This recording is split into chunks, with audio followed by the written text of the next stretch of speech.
안녕하십니까. 9월 23일 오전 영상 시작하도록 하겠습니다. 일단 연휴는 이제 잘 보내고 오셨는지, 일단 연휴간에는 여러 가지 이슈가 있었는데, 뭐 제일 큰 이슈 두 가지 정도로 뽑겠습니다. 뭐 다들 아시겠지만은 첫 번째는 이제 헝다, 그 다음에 FMC 이 두 가지인데요. 저는 이 연휴 전에 헝다 그룹에 대해서 이야기를 많이 하지 않았습니다. 왜냐면은 사실 헝다 그룹이 망할 것 같지도 않았고요. 설령 망한다고 해도 증시 하락은 나타나겠으나 그게 뭐 경제 위기를 불러오지는 않을 것 같다라는 생각이 좀 있었는데, 일단 뭐 이야기부터 하기 좀 하겠습니다.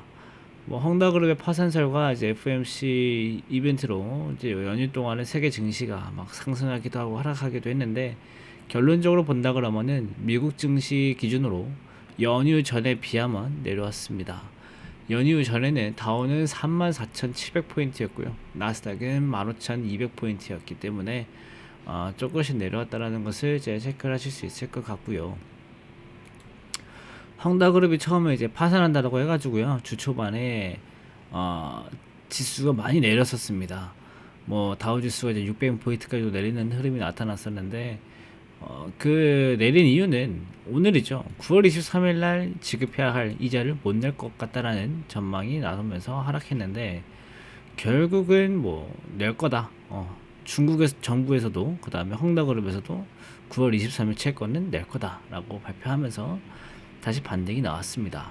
그리고 이제 FOMC에서는 테이퍼링을 실시하긴 할 것이지만은 그 시기를 구체적으로 적시하지는 않으면서, 예전에 파월이 테이퍼링 하기 전에 우리가 충분히 얘기할게요 라고 했잖아요. 근데 아직은 충분히 얘기해주고 있지 않습니다. 그 말은 뭐 테이퍼링 당장 실시하지 않을 가능성도 있다라는 얘기고요. 그러면서 달러 약세가 불러 나타났지만은, 파월이 기자회견에서 2022년 중반에는 테이퍼링이 마무리될 거다라는 발언을 하면서 달러가 다시 올라왔습니다. 그리고 헝다그룹을 조금만 더 이야기하자면요, 저는 헝다그룹이 시장에 크게 영향을 미치지 않을 거다라고 이야기한 여러 가지 근거가 있는데, 제 나름 개인적인 견해입니다. 첫 번째는 중국이기 때문입니다. 중국은 중국만의 그 이상한 색깔이 있어요. 중국 내에서 발생한 문제가 세계적으로 잘 퍼지지가 않습니다.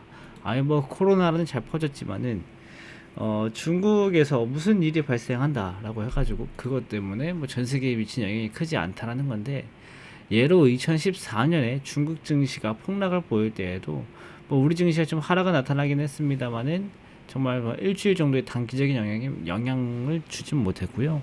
그게 뭐 경제 위기를 불러오진 않았다라는 점. 그 다음에 두 번째는, 망할 만한 회사는 빨리 망하는 게 오히려 도움이 됩니다. 헝다그룹이 망할 거다 망할 거다라는 얘기가 나온 지는 벌써 1년이 넘은 이야기예요. 뉴스로 나온 지가 지금 얼마 안 됐지.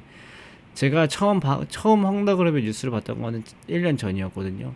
진짜 망할 만한 회사는 차라리 빨리 망하는 게 금융 시스템에 오히려 도움이 됩니다.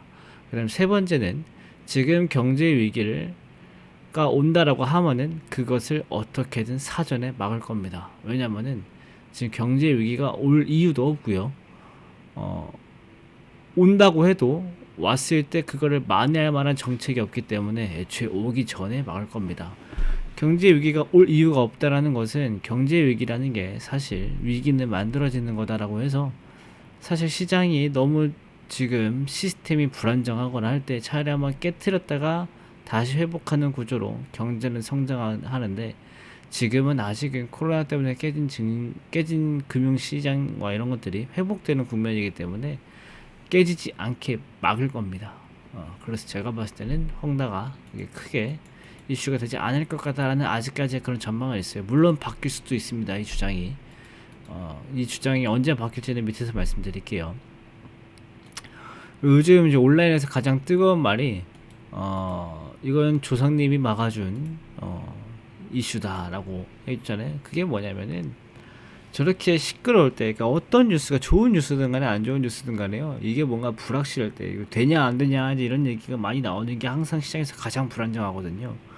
근데 이렇게 고민되면서 출렁인 증시가, 우리나라는 연휴에 들어오면서 연휴가 있으면서 방어가 됐어요.